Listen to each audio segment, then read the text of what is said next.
In line with its electoral promises and with the new US trade policy, the Trump administration opened a 232 investigation at the end of the year 2018. What is a 232 investigation? Well, it is conducted under the authority of the Trade Expansion Act of 1962 as amended. The purpose of such investigation is to determine whether the effect of the import affect national security, US national security.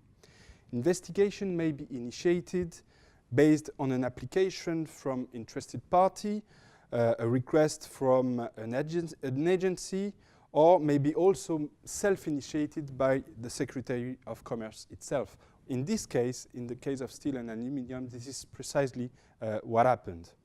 The report has been published recently and conclude to a threat to the national security. I will explain it a bit later.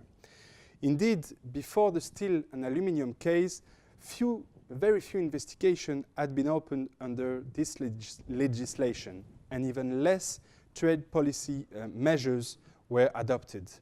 The last case under this legislation dated back 2001, when the US Secretary of Commerce then opened an investigation on iron ore or semi-finished steel, which concluded at the time that national security was not impaired.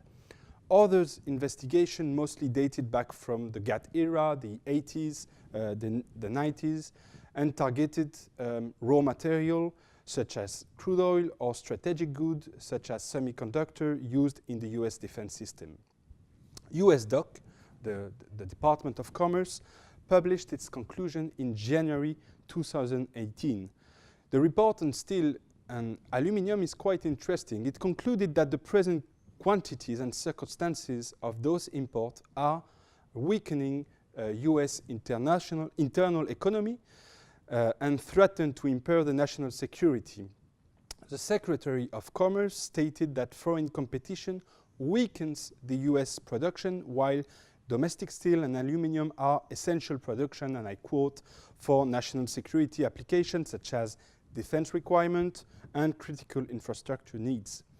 We shall also note that in this investigation report, the Secretary of Commerce adopts a very broad interpretation of what is national security, considering that it does not only encompasses defense requirements, but also, and I quote, US critical infrastructure sectors, including transportation systems, the electric power grid, water system, and energy generation systems.